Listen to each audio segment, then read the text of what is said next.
Welcome back to Bloomberg West. I'm Emily Chang. Research in Motion is on a PR offensive, reacting to critical reviews of its new PlayBook tablet. The PlayBook comes out next week, but first reviews are already out.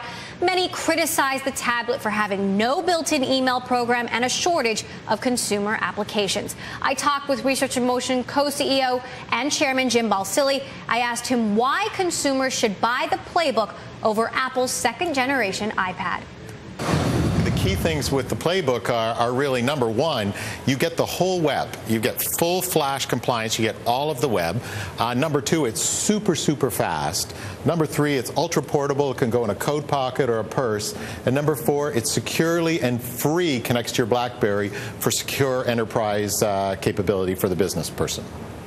That said, you have gotten some negative reviews so far. Are you surprised by the negativity? Well, you know, I think what's exciting about the product is we have an over-the-air utility. And so what it means is you can get lots of upgrades of new features. Sure, we seeded some units a few weeks ago that people have tried, and they have certain elements that we've upgraded on it. But no, I think this product is an amazing platform. It's something we can run with for a long, long period of time going into the future. I feel very excited about where we are in it. So people can review it, but it's an amazing product and something we can work with and grow and solve problems and delight people with right out of the gate, and then extend for a long, long period of time. What about key missing features like email, 3G connectivity, Android compatibility software? That may not matter to your business base, but what about non-BlackBerry users? How do you appeal to them? Well, I mean, first of all, it's amazing right out of the gate if you're a non-BlackBerry user. You have the ability, number one, to have the full web. Number two, these things like, you know, running Android apps or BlackBerry apps. There's 25,000 BlackBerry apps, over 100,000 Android Gingerbread apps. There's going to be a player that you can download over the air to make that work. There's going to be a 3G version, but you can also work it on Wi-Fi. But you can also pair it with your BlackBerry for free. So it has really a tremendous amount of value for somebody just as a tablet for Wi-Fi now, and there'll be a 3G version you can use later on this summer if that's what you want, and you can download new capabilities as they're available throughout the summer and with the product that you have. That said, critics today have suggested that you rush the product to market without these key features just to have a presence. How do you respond to that? Well, I don't think that's fair because, number one, a lot of the people that want this want a secure and free extension of your BlackBerry. I mean, we have almost, I think, over 60 million BlackBerry users, so you can just do this extension for free right out of the gate. And there's no enterprise certification, no risk or anything like that. Number two, it works with all of the webmail clients because you have to remember, this is a full web compliant, flash compliant, HTML5 compliant browser. So really, that's the overwhelming majority of what people will want to use this for email. But third, we will have an over-the-air email client to announce very, very soon. We have BlackBerry World, our user conference, in a couple of weeks. Stay tuned for all the capabilities we have coming out on this stuff. I think that one's overplaying one aspect that really isn't a core element that we've seen from our enterprise customers or webmail people.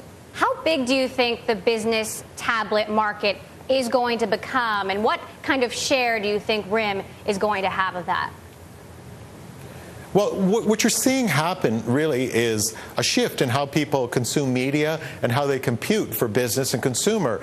And that's really why you're getting so much attention in the tablet and in the smartphone market. So the opportunity is very substantial. Quite frankly, people are migrating how they do things. And we're smack dab in the middle as the number one or number two smartphone and smartphone platform in virtually every market around the world. So we're in an exceptional position as a smartphone. We're using a lot of leverage points for the BlackBerry tablet PlayBook. I like our chances for a lot of market share. I feel great about it. A lot of execution, a lot of competition, but I feel incredibly bullish about our long-term prospects as well as our short-term prospects with this.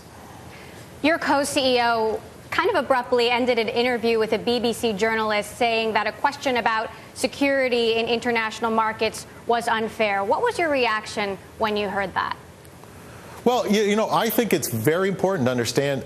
You're seeing security, like I'm sure you've covered on your show, the bot that the U.S. government shot down, that it hijacked millions of people's banking accounts from their PCs. So what it shows you is security is a huge, huge risk and a huge element to society today. Shouldn't CEOs of major public companies be prepared for questions they may not like? I mean, I'm sure I've asked you a few of those just now.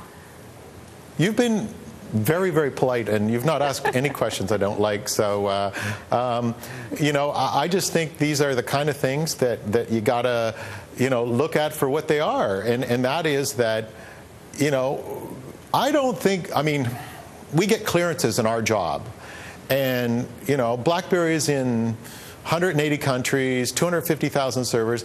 I don't think people realize just how great the threat matrix is of cyber threats, both enterprise and consumer. And when you're aware of that, you realize why we push the drumbeat of security, and why we take our time to engineer security both within the device as it integrates the boot ROM, as well as the secure VPN to your enterprise.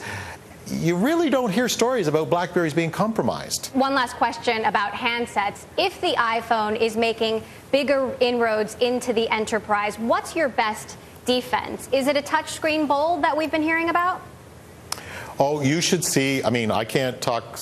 Wait till you see the new products. The lineup of the 6.1 BlackBerries, they're beautiful. They're beautiful.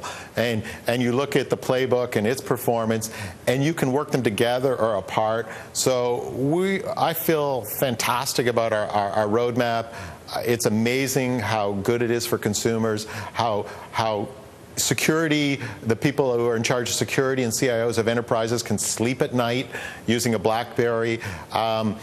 And as mobile tablets and mobile smartphones become bigger and bigger in enterprises, these issues are going to come more and more to the fore. And I talk to CIOs every day, and they're sweating this issue. You hear a lot of this phrase, consumerization of the enterprise, but in fact, I'm not really seeing that. I'm seeing it as a paradox. They say, I want consumer innovative stuff, but I need it to enterprise grade standards of security, reliability, manageability, scalability.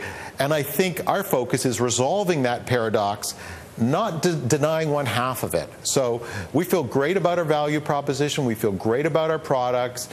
We communicate it honestly and fairly. And we just see an opportunity that is, quite frankly, expanding faster than we can execute into it. And, you know, we just want to honestly execute on our business every single day. RIM's new playbook will be available on Tuesday, April 19th. It will retail for $499. It's 7 inches, 1/3 lighter than the 10-inch iPad.